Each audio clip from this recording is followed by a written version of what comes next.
कहानी की शुरू में एक आदमी दिखाई देता है जिसका नाम है माइलो स्टैनफील्ड। न्यू जर्सी की एक सड़क पर खड़ा होता है और एक फूलों की दुकान में बैठे एक औरत पर नजर रखता है। साथ ही साथ वह अपने आसपास हो रहे घटनाओं का बहुत ही जटिल हिसाब लगा रहा होता है, जैसे कौन कब कहां से आ रहा है। माइलो देखता है कि एक पैसेंजर बस आ रही है। सड़क पर एक बड़ा गड्ढा है, एक स्ट्रीट आर्टिस्ट अपना काम कर रहा है और एक साइकिल वाला तेजी से गुजर रहा है। ये सब देखने के बाद माइलो सड़क पार करता है और उस गड्ढे के पास एक मेल बॉक्स के ऊपर एक पेन सावधानी से रख देता है। फिर शुरू होता है उसका प्लान। एक टैक्सी उस गड्ढे से गुजरती है, पानी छलकता है और पेन गिर जाता है। पेन गिरते ही स्ट्रीट आर्टिस्ट की नजर उस पर पड़ती है और वह आगे बढ़कर उस पेन को उठाने के लिए चलता है। उसी वक्त तेजी से आ रहा साइकिल वाला सीधे आर्टिस्ट से टकरा जाता है। टक्कर के झटके से आर्टिस्ट सीधे मेल बॉक्स से जा टकराता है और उसके बाद एक फल बेचने वाली स्टॉल पर गिर जाता है। पूरे इलाके में हंगामा मच जाता है। सभी का ध्यान उस ओर चला जाता है जिसमें बस ड्राइवर का भी ध्यान शामिल है। इसी कंफ्यूजन में बस ड्राइवर सिग्नल रेड होने का ध्यान नहीं देता और वही औरत जो सड़क पार कर रही होती है उससे टकरा जाता है और उसकी वही मौके पर मौत हो जाती है। माइलो ठंडे दिमाग से सब कुछ देखता है और जब उसे लगता है कि उसका प्लान पूरी तरह से सफल हो गया तो वह शांतिपूर्वक वहां से चला जाता है। सीन कट होता है। अब दिखाई देती है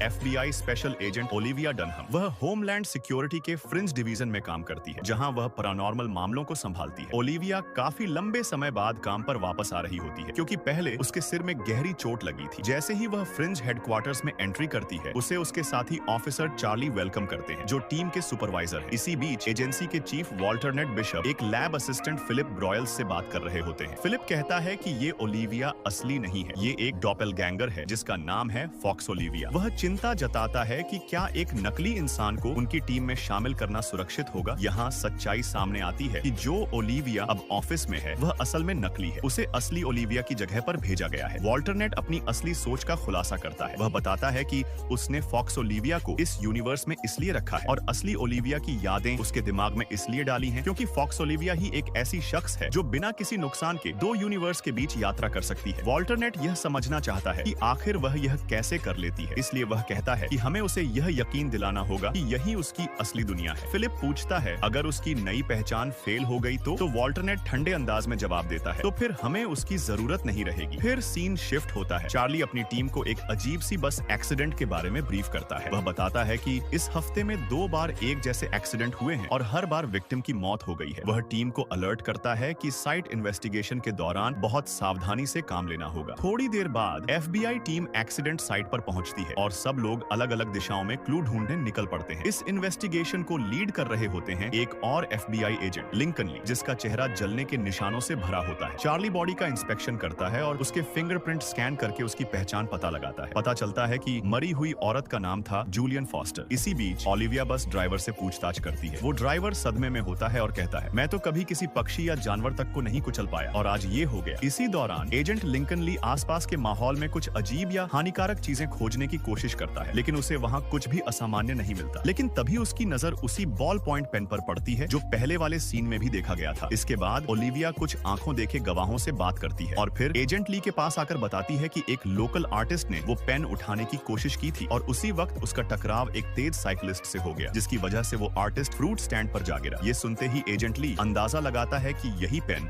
वो की पॉइंट था जिसने पूरी चेन रिएक्शन को शुरू किया और आखिर में उस औरत की मौत का कारण बना। अगले दिन फ्रिंज हेडक्वार्टर्स में एजेंट ली और चार्ली इस बात पर रिसर्च करते हैं कि आखिर कैसे 2 दिनों में एक जैसे बस एक्सीडेंट हो सकते हैं। तभी एजेंट ली पहले एक्सीडेंट की एक फोटो देखता है और उसमें भी वही बॉल पॉइंट पेन दिखाई देता है। अब उसे पूरा यकीन हो जाता है कि कोई है जो ये सब सोच समझकर प्लान कर रहा है। मतलब ये कोई नेचुरल इत्तेफाक नहीं बल्कि किसी ने पूरी योजना के साथ हर इवेंट को सेट किया है। ये सब देखने के बाद वो और चार्ली फ्रिंज एजेंसी की मैथमेटिशियन एस्ट्रिड के पास जाते हैं और उसे पूरी कहानी बताते हैं। लेकिन एस्ट्रिड कहती है ये नामुमकिन है, कोई भी इंसान इतने एक्यूरेसी से और बार बार इवेंट्स को कंट्रोल नहीं कर सकता। उनके बीच बहस चल ही रही होती है तभी एक और समान बस एक्सीडेंट की खबर आती है। FBI एजेंट्स तुरंत साइट पर पहुंचते हैं और देखते हैं कि इस बार विक्टिम्स अभी जिंदा हैं। जब वो आसपास के लोगों से पूछताछ करते हैं तो पता चलता है कि एक कुत्ता अचानक सड़क पर आ गया था जिसकी वजह से बस का कंट्रोल छूट गया। तभी ओलिविया की नजर एक जाने पहचाने बॉल पॉइंट पेन पर पड़ती है जो जमीन पर घूम रहा होता है। उसे तुरंत समझ आ जाता है कि हादसों का सिलसिला अभी खत्म नहीं हुआ। वो चारों तरफ देखती है और एक पुल के ऊपर से झांकता हुआ एक शख्स माइलो दिखता है। अगले कुछ ही पलों में एक आदमी जो ईयरबड्स लगाकर चल रहा होता है सड़क पर आता है और सीधा एक तेज आती एम्बुलेंस से टकरा जाता है। अपने शक पर पूरी तरह से यकीन यकीन करते हुए ओलिविया अपनी टीम को अलर्ट करती है और माइलो की तरफ भागती है। माइलो तुरंत नए हादसों का हिसाब लगाता है और एक साइकिल पुल से नीचे फेंक देता है। एक बस अपना रास्ता बदलती है और सीधा पुल के नीचे से निकल जाती है। ओलिविया उस पर गन तान के कहती है, हाथ ऊपर कर दो, अब बच के नहीं जा सकता। लेकिन माइलो ब्रिज से छलांग लगा देता है, सीधा बस की छत पर लैंड करता है और वहाँ से भाग जाता है। इस घटना के बाद माइलो घर लौटता है, जहाँ उसकी बहन मैडलिन उसके लिए परेशान होती है। वो कहती है, हॉस्पिटल से बार बार कॉल आ रहे हैं, तू सुन क्यों नहीं रहा? लेकिन माइलो कुछ नहीं कहता। मैडलिन उसे समझाने की कोशिश करती है, बस करो माइलो, तुम बहुत दूर निकल चुके हो, अब रुक जाओ। लेकिन माइलो उसके हर एक्शन को पहले से समझ जाता है और उसकी बात को बीच में ही काट कर पूरा कर देता है। उस तरह की खामोशी छोटी बहन मैडलिन को चुभती है। थोड़ी देर बाद मैडलिन उसे एक छोटा सा प्लास्टिक का घोड़ा दिखाती है, माँ की एक यादगार। माइलो का चेहरा